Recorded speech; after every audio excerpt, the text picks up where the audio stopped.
데일리 베스트 뉴스를 시작합니다. 어제 전해드린 바와 같이 폼페이오 미 국무장관은 한미 워킹 그룹에 대해 한국이 미국이 알지 못하는 상태에서 행동을 취하지 않도록 하는 것이라고 말하며 한미 공조보다는 남북 협력을 우선하는 문재인 정부의 기조에 일침을 가했습니다. 이에 대해 고려대 남성욱 교수는 이렇게까지 미국이 나왔는데 한국 정부가 말을 듣지 않으면 개별 기업에 대한 구체적인 개별 조치까지 나올 것이라고 전망했습니다. 듣기에 따라서는 매우 무시무시한 말로 해석될 수가 있는데 이런 와중에 대북 제재를 강조하고 있는 미국과 유엔이 주시할 만한 일이 발생했습니다. 광주 비엔날레 재단이 광주 비엔날레에 북한 미술작품 13점을 전시하면서 북한 만수 대창작사의 중국 분소를 운영하는 중국인에게 수천만 원의 현금을 보낸 것으로 21일 확인되었습니다.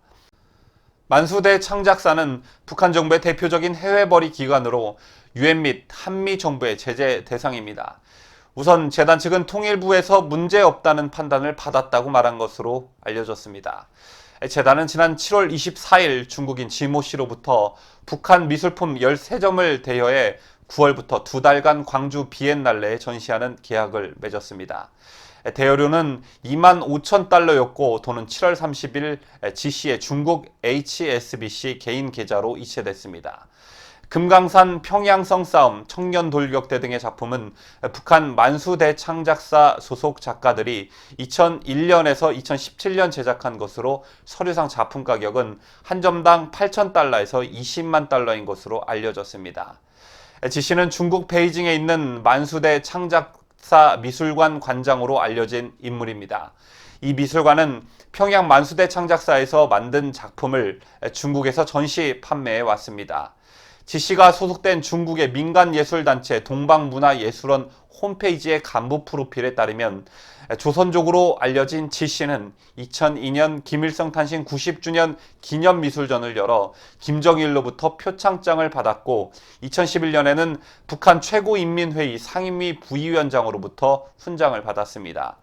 1959년 설립된 만수대창작사는 북한 유명 미술가를 모은 예술 창작 집단입니다. 북한 내 주요 국가 선전 작품을 만들었고 동남아, 아프리카 등지에서 외화를 벌어들이는 주요 창구로 지목돼 왔습니다. 지난 10년간 예술품 수출로 벌어들인 외화만 1억 6천만 달러, 그러니까 우리 돈으로 약 1,800억 원이 넘는 것으로 확인된 것입니다. 유엔은 북한의 핵미사일 개발을 막기 위해 안보리 결의를 통해 작년 8월 만수대 창작사의 해외 사업을 맡은 만수대 해외개발회사 그룹을 제재 대상으로 지정했습니다. 그리고 중요한 것은 한미 정부도 2016년 12월 만수대 창작사를 독자 제재 리스트에 올렸습니다. 하지만 북한 미술품 계약을 맺은 재단과 재단의 감독기관인 광주광역시는 돈을 만수대 창작사에 직접 지급한 것이 아니라 미술관장 개인에게 지급했으니 문제가 없다는 입장입니다. 그러니까 제재 대상은 만수대 창작사이지 그 미술관의 관장인 지 씨는 제재 대상이 아니니까 괜찮다라는 것이고 개인은 제재 대상이 아니라는 것입니다. 그리고 재단 측은 해당 작품들이 북한이 아닌 지 씨의 개인 소장품이라고 했는데 짜장면 집에서 짜장면을 사 먹으면 사장한테 돈이 가지 직원한테 돈이 가는지 묻고 싶습니다. 그 그림을 대여하고 팔고 한 돈이 어디로 흘러 들어갈지는 초등학생들한테 물어봐도 알 일입니다. 그리고 더 근본적으로 저런 그림이 왜 우리나라에 전시되어야 하는지조차 저는 모르겠습니다. 이젠 정말 미쳐 돌아간다라는 말도 하기 지쳐갑니다. 다만 이번 건과 관련하여 유엔을 비롯한 미국과 국제사회의 철저한 진상파악과 그에 따른 합당한 처벌을 기대해 봅니다.